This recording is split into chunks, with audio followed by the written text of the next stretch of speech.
The night was heavy with rain, the droplets rhythmically beating against the towering glass walls of the Elysian Crown Hotel, a renowned landmark for the affluent in the bustling city centre. Inside, the golden glow of chandeliers illuminated the marbled floors, echoing opulence at every turn. The guests, dressed in designer suits and glittering jewellery, filled the space with quiet conversations and occasional laughter. Amidst this grandeur, a man stepped through the revolving doors. Mr. Samuel Bryant, an elderly black man, carried a small, well-worn suitcase. His clothes, though clean and pressed, bore the marks of time. A faded coat and shoes that had seen many journeys. His silver hair framed a face etched with wisdom and calm resolve. As Samuel approached the reception desk, the hum of conversations around him quieted slightly. People noticed him, not with admiration but with skepticism. A few sidelong glances were exchanged, whispers floating through the air. Behind the desk stood Laura, a young receptionist with perfectly styled blonde hair and a polished demeanor. She had just bid farewell to a wealthy couple, her smile warm and welcoming. But as her gaze landed on Samuel, the warmth faded into something colder, doubt. "Good evening," Samuel said, his voice steady and composed. "I'd like to book a room for tonight." Laura hesitated, her eyes flickering over his attire. Her professional smile returned, but it was thinner now, less genuine. "Of course," she replied, her tone losing the charm it held moments ago. "Our rooms are quite exclusive. Are you sure you'd like to stay here?" Samuel met her gaze with unshaken calm. "Yes, I would appreciate it if you could show me the options." Laura's fingers moved across the keyboard, but her body language betrayed her skepticism. "Our standard rooms start at $400 per night, and the premium suites go up to $800, she said, emphasizing the cost as though it were a barrier. "Perhaps another establishment might suit your preferences better." Nearby, a couple glanced at Samuel, their expressions unreadable. The woman leaned in to whisper to her companion, and a faint smirk crossed the man's face. Samuel remained composed, his posture dignified despite the implicit insult. He simply waited for Laura to continue, his silence speaking volumes. The room, though filled with luxury and wealth, seemed heavier with an unspoken tension. Samuel's presence was a quiet defiance against the prejudice woven into the fabric of the moment. Samuel frowned slightly, but kept his voice steady. "You mentioned there are rooms available. May I book a standard room now?" Amanda hesitated, the confidence in his tone catching her off guard. She quickly masked her discomfort with a sharp, dismissive reply. "I'm sorry, but I was mistaken. We don't have any rooms left." Samuel's calm gaze lingered on her. He glanced briefly at the electronic board near the reception desk, where a few available rooms were clearly displayed. Around him, guests lounged on velvet sofas, some checking in without issue. "If the hotel is full, what about those guests over there?" he asked, his tone still polite but pointed. Amanda stiffened, her mask of professionalism slipping momentarily. "They're guests with prior reservations," she answered curtly. Samuel paused for a moment before nodding. "Understood, thank you." Without further protest, he turned toward the door, his footsteps steady despite the quiet storm brewing within him. Before he could step outside into the rain, Tom, another receptionist, approached Amanda. Having observed the interaction from afar, he leaned in with a curious expression. "That man wanted a room?" he asked in a low voice. "Yes," Amanda replied with a smirk, lowering her voice further. "But he clearly can't afford it. No point wasting time." Tom raised an eyebrow but didn't argue. Instead, he murmured in agreement. "Yeah, he must have wandered into the wrong place. Their words, spoken quietly, were not quiet enough." Samuel stopped at the door, his hand resting lightly on the handle. For a moment, he stood still, then turned his head slightly, casting a calm but piercing glance toward the two employees. His eyes betrayed no anger, only a profound disappointment that seemed to echo louder than any words could. Stepping outside, Samuel was greeted once more by the cold, relentless rain. The drops hit his coat, each one a reminder of the icy prejudice he had just faced. Back at the desk, Amanda watched him leave, a smug smile playing on her lips. "Well, we dodged a troublesome customer," she whispered to Tom, who chuckled in response. But neither of them had any idea that the man they had just dismissed so easily would soon teach them a lesson they would never forget. The next morning, the lobby of the Elysian Crown Hotel was abuzz with energy. Staff members moved quickly, their usual polished calm replaced by a sense of urgency. At the center of the commotion stood Linda Walker, the hotel's meticulous manager. Her sharp heels clicked against the marble floor as she clapped her hands to gather everyone's attention. "Listen up, everyone," Linda called out, her voice commanding the room. "Today, we're preparing for one of the most important events of the month. We're welcoming a major shareholder of the Elysian Crown hotel chain. Everything must be perfect." Her words sent a ripple of excitement and anxiety through the staff. Amanda and Tom exchanged glances, both oblivious to the storm brewing on their horizon. "Mr. Bryant will be arriving shortly to inspect the hotel," Linda announced, her sharp voice echoing through the lobby. "I don't need to tell you how vital it is to make a flawless impression. You all know how important Mr. Bryant is to the Elysian Crown hotel chain." The mention of Bryant's name caused a ripple of murmurs among the staff. Amanda, standing behind the reception desk, raised an eyebrow but remained largely indifferent. She had heard the name before. A mysterious figure, one of the hotel's most influential shareholders. But she had never imagined what he looked like. In her mind, the name Bryant conjured an image of a tall, imposing man in an expensive suit, someone commanding instant respect. Certainly not the quiet, elderly black man she had dismissed the night before. The lobby must be spotless. The reception staff needs to be sharp, courteous, and professional. "Is that clear?" Linda's tone left no room for argument. "Yes, ma'am," the staff chorused. Amanda leaned toward Tom, smirking. "Don't tell me she expects us to roll out a red carpet and salute him like royalty."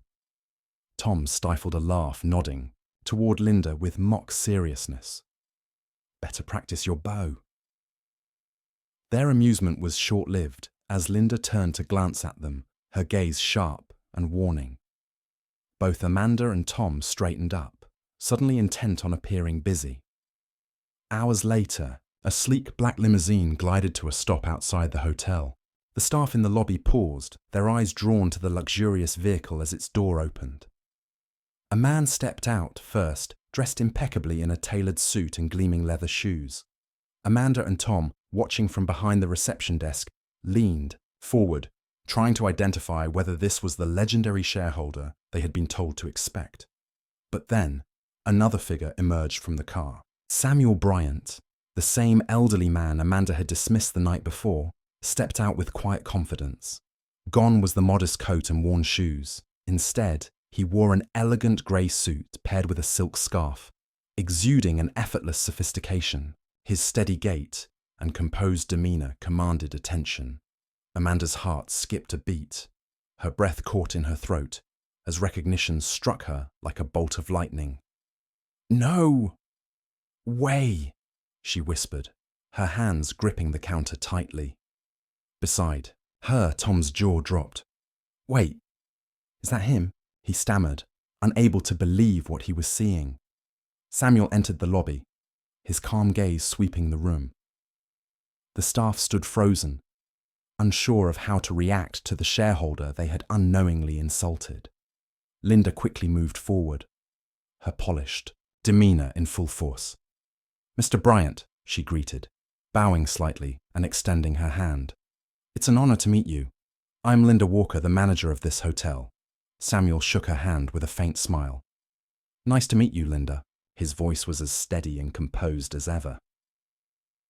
Linda gestured toward the private meeting room, eager to lead him away from the curious eyes of the staff. "This way, sir. We've prepared everything for your visit." As Samuel followed her, his gaze briefly flicked to the reception desk. His eyes met Amanda's for a fraction of a second, and though his expression remained neutral, there was a depth in his eyes that made her heart race. She quickly looked down, unable to meet his gaze. Guilt churned in her chest, the memory of her actions from the previous night weighing heavily on her. Tom shifted uncomfortably beside her, his face pale. Neither of them spoke, but the silence between them was filled with the unspoken realization that their judgment had been disastrously wrong. Inside the conference room, the atmosphere buzzed with anticipation as Samuel prepared to address the hotel's leadership. Outside, the staff lingered in tense silence, Amanda and Tom stealing occasional glances at the door, dreading what might come next. Samuel Bryant settled into the leather chair, his calm yet commanding presence filling the private meeting room. Across the table, Linda and the hotel's senior management team sat, their expressions a mixture of unease and curiosity. "I was here yesterday," Samuel began, his voice even but firm. Linda's eyebrows shot up in surprise. "You stopped by, sir?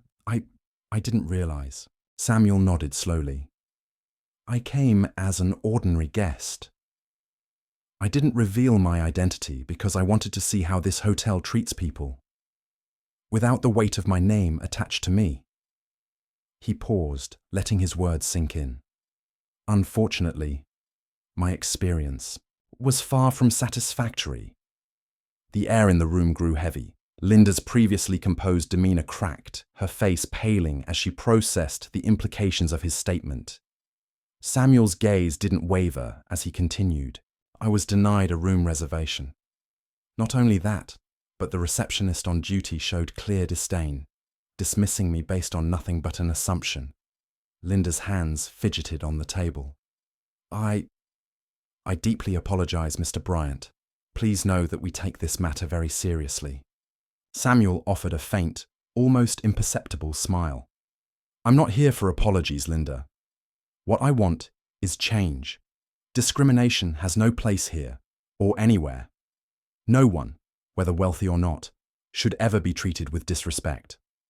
Linda nodded, her expression somber. "I assure you, sir, we will investigate and address this immediately." Samuel leaned back slightly, his tone softening but retaining its gravity. "Good. Let this be a lesson, not just for those involved, but for the entire team." Meanwhile, outside the meeting room, Amanda and Tom waited at the front desk, their anxiety mounting with every passing moment. Amanda's hands trembled as she adjusted the stack of papers in front of her, trying to distract herself. She knew that Mr. Bryant was referring to her. When Linda emerged from the meeting room minutes later, her expression was unreadable. "Amanda," she said firmly, motioning for her to follow. Amanda's stomach dropped.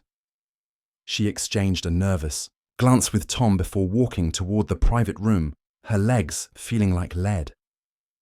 Inside, Samuel sat with the same composed demeanor, his eyes calm but piercing as they met hers. Amanda's mouth went dry as she stood before him. "Hello," Samuel said, his tone measured but firm. "I'm not here to make this difficult for you. I just want to understand, what were you thinking yesterday when you turned me away?" Amanda's throat tightened. She fumbled for words, her voice shaking. I didn't know who you were, sir. I didn't realize." Samuel raised a hand, cutting her off gently but firmly. "You didn't know who I was," he repeated. "But that's not the issue, is it? The question is, did you think I didn't deserve to be here?" His words landed like a weight on her chest. Amanda's head bowed, her face flushing with shame. I'm sorry, sir," she whispered, tears pooling in her eyes. "I was wrong.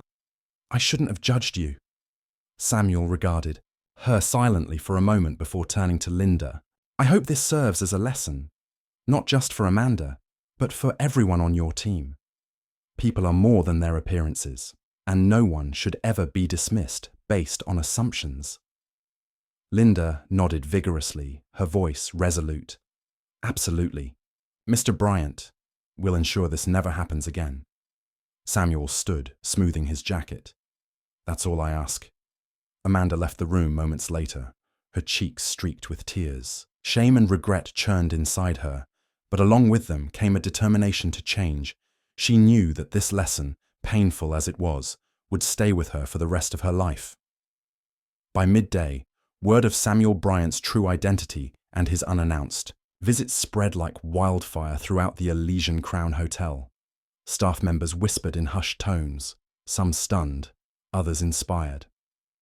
Amanda and Tom avoided each other's gaze, each grappling with their own guilt. But Samuel's actions had left a deeper impression than either of them could have anticipated.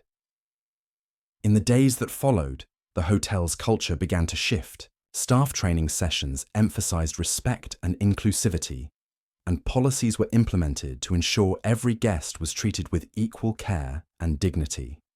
As for Amanda, every time she stood behind the desk, she carried a quiet reminder of the lesson she had learned. Every person who walked through those doors deserved respect, no matter how they looked. The tension in the conference room was palpable. Every member of the Elysian Crown Hotel staff sat rigid in their seats, eyes nervously flickering. Between Linda Walker and the door, Amanda and Tom stood at the back, their faces pale, hearts pounding as the weight of their actions bore down on them. Linda walked to the front of the room, her expression firm but somber. I've gathered you all here because yesterday, this hotel experienced one of its most shameful moments. A hushed murmur swept through the room as staff members exchanged puzzled glances. A respected guest was treated unfairly, Linda continued, her voice cutting through the silence. And that guest was no ordinary visitor. He was the largest shareholder of this hotel chain, Mr. Samuel Bryant. The room fell into stunned silence. All eyes widened in disbelief as the realization settled in. Amanda's face flushed crimson, and Tom stared at the floor, guilt gnawing at him. Linda pressed on, her tone unwavering. Mr. Bryant came here as a regular guest. He was turned away, judged solely by his appearance, and denied the respect every person deserves. This behavior is not just unacceptable, it's a stain on our values as a hospitality business. Her gaze swept the room, her determination clear. This is not just a mistake made by one or two people. It reflects a deeper issue that we all must address. And now, I would like to invite Mr. Bryant to share a few words with us. The door to the conference room opened, and all heads turned as Samuel Bryant entered. Dressed in an elegant grey suit and silk scarf, he walked with the composed confidence of someone who had nothing to prove. The room seemed to shrink in his presence. He approached the podium, his calm but commanding demeanor silencing even the faintest whispers. He smiled faintly before beginning, his voice steady and resonant. "Thank you, Linda," he said, his gaze sweeping the room. "I'm not here to shame anyone or demand personal respect. Instead, I want to share a story that I hope will serve as a lesson, not just for one or two people, but for all of us." The room hung on his every word. "More than 40 years ago," Samuel began, "I worked as a doorman at a small hotel in New York. I was young, eager, and full of dreams. But every day I was reminded of how the world saw me. Not as a person, but as a uniform, a face they could ignore or look down upon." His voice softened, tinged with nostalgia. "Customers would glance at me and make assumptions. Some would hand me their coats without a word. Others wouldn't even look me in the eye.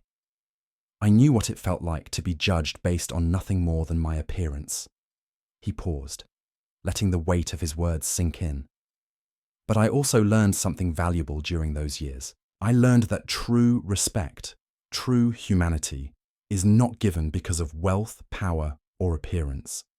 It's earned through how we treat others, regardless of who they are or where they come from." The staff listened intently, some shifting uncomfortably in their seats, others nodding quietly. Amanda felt tears welling in her eyes, her heart aching with regret as she absorbed his words. "I didn't become who I am today by holding on to anger or resentment," Samuel continued.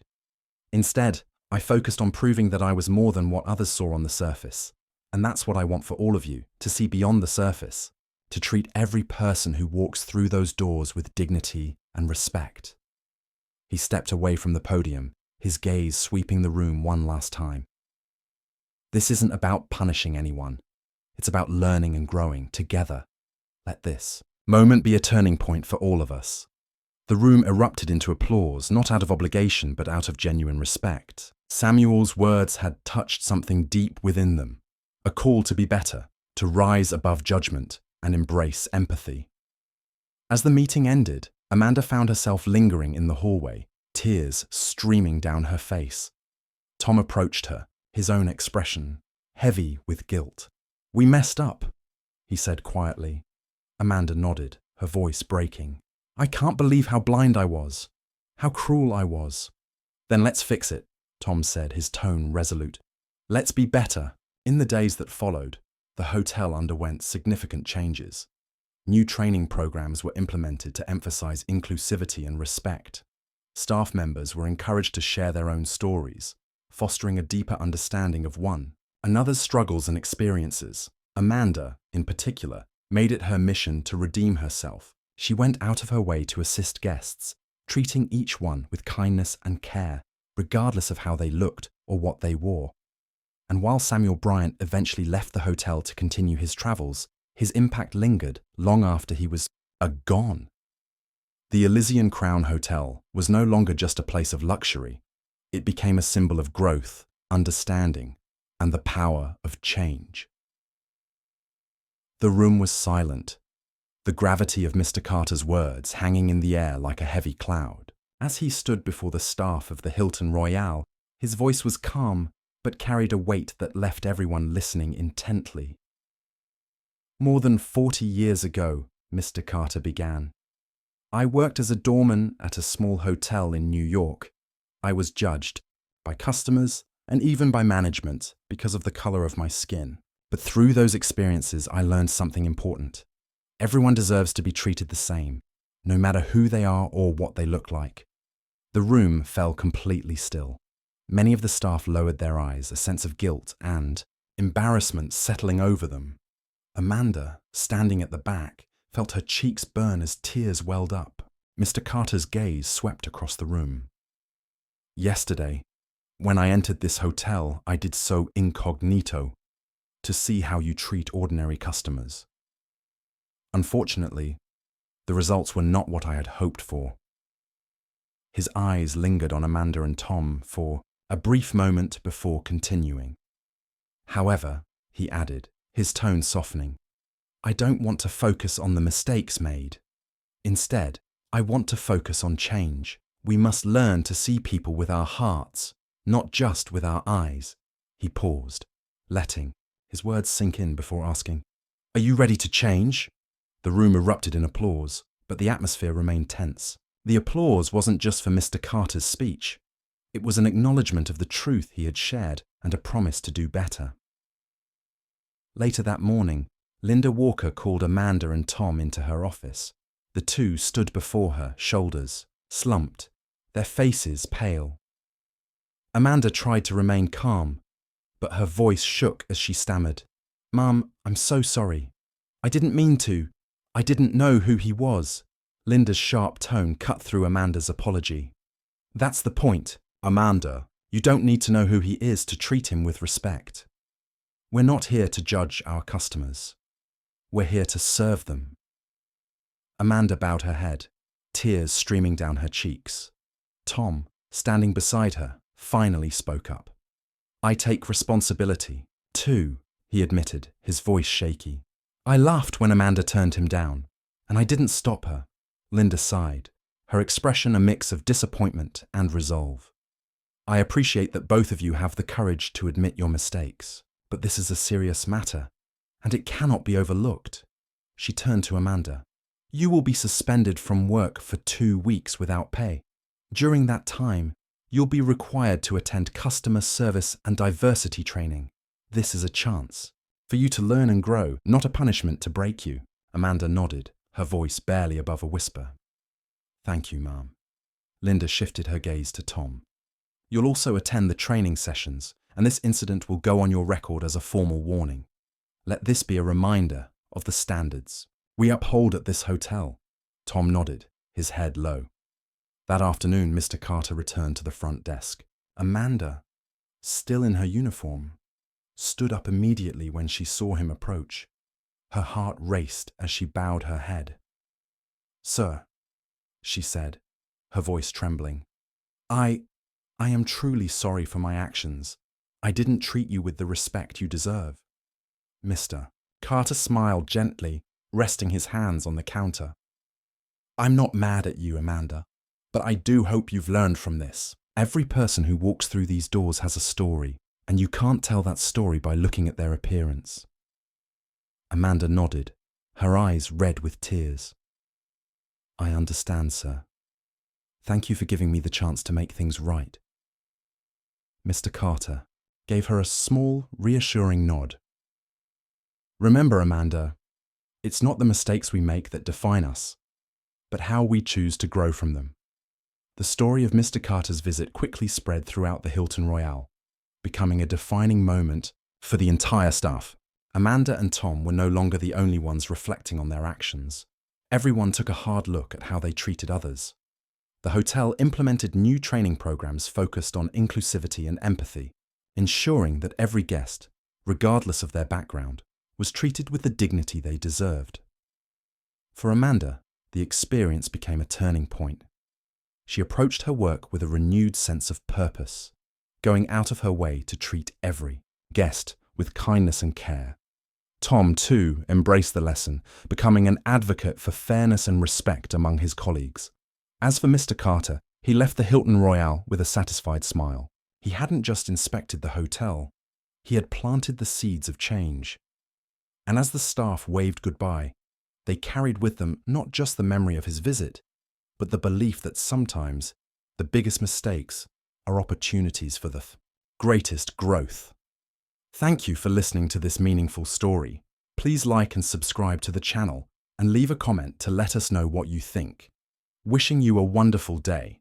Let me know if you'd like to make further adjustments or add more details.